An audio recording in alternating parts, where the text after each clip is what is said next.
Dave, that 24 car of Jeff Gordon just will not get in the go coming off those right-handers. He's really frustrated that the car just will not go when he comes off the right-hand turns. They're going to try and fix that about a lap or two away from pitting. Well, Bill, are they saying why it's not going? Is it an engine thing or is it a He chassis? said, a few laps ago, Wally, he said that he has plenty of brakes. The car is just not stopping the way he wants it to. And then just a lap ago, he said the car just will not go on the right-handers. Elliott Sadler comes down pit road. Scheduled green flag stop, Matt. Very solid run going for Elliott Sadler. He says the car is very much to his liking. You can see a chassis adjustment made on the 38 car.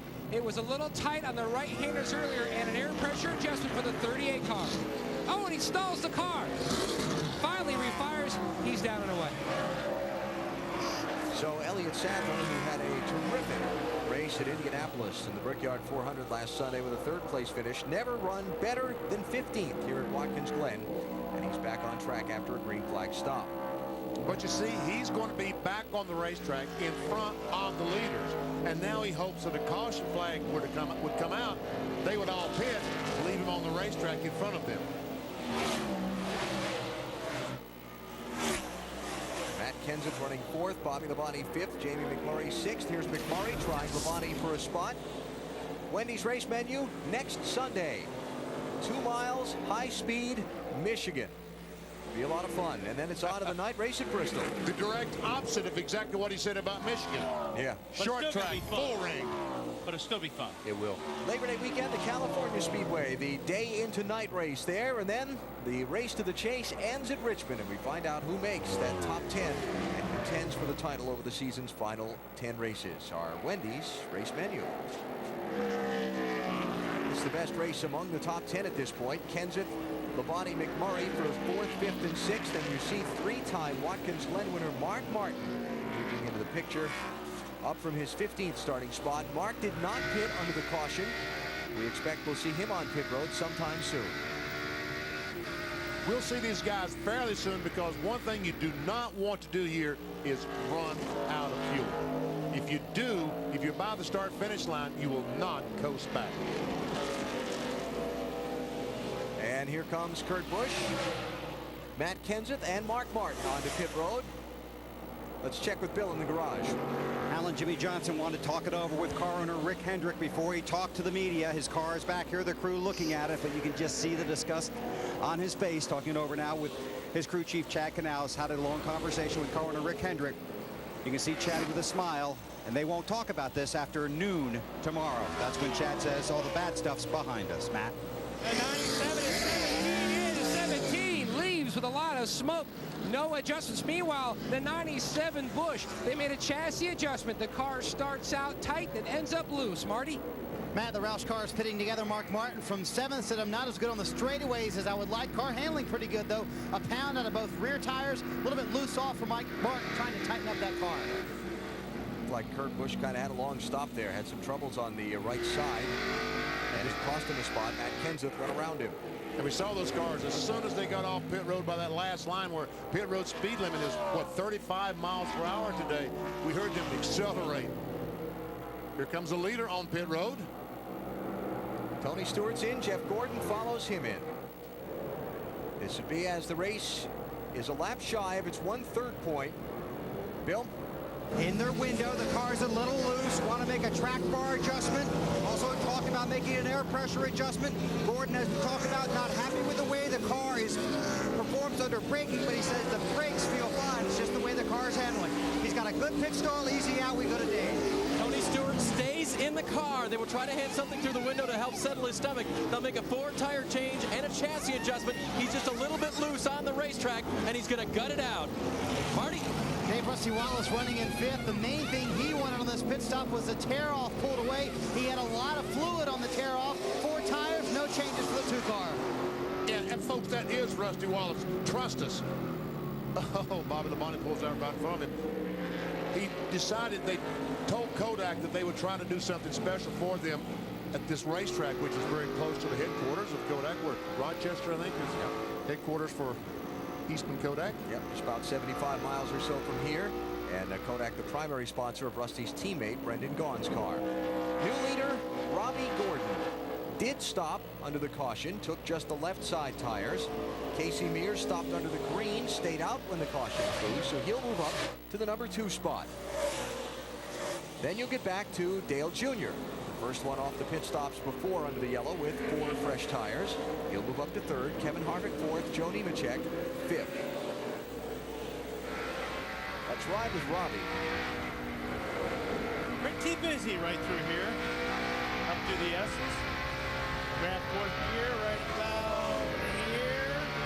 Wow, he's really running that thing out. Woohoo! For that motor. The motor said, please shift me. Second gear, flying into the inner loop.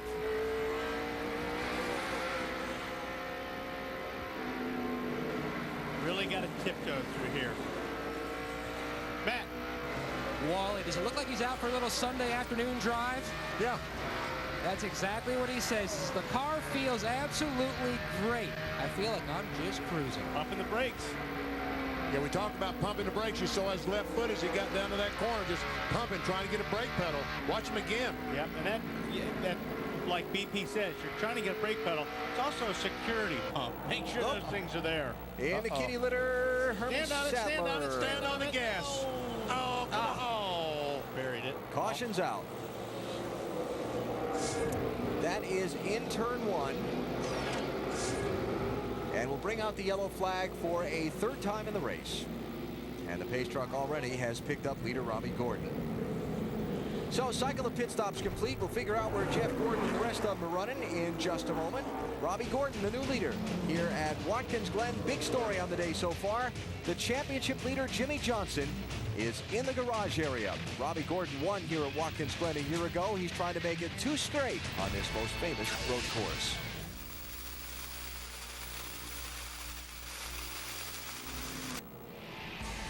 Nextel Cup Racing from Watkins Glen on TNT is brought to you by Ford, the official truck of NASCAR. By new M3 Power from Gillette, the new power behind the Gillette Young Guns. By KFC's $4 meals, 3 tasty meals complete with 2 sides and a biscuit for only $4 each. And by Stacker 2 ephedra free. Real people, real stories, real results. Under caution here at Watkins Glen, most of the lead drivers have stayed out on track. Some of those a little farther back in the pack are coming onto the pit lane. Let's show you why we're under the yellow flag. Hermie Sadler heading downhill towards turn 1. And a good reason why you have the gravel or something down there. It looks like he just lost his brakes. He goes to the corner and the car just doesn't slow down. There is some smoke from the tires, but it looked like it might have been a rear tire or something that locked up. He tries to drive it through. Yes, if that gravel hadn't been there, he'd have run into the outside retaining wall pretty hard. Right front locks up. It looks like he's got too much front brake and not enough rear brake. So stuck in the gravel trap, bringing out the caution. None of the leaders pit. We'll take a break. You're watching NASCAR on TNT.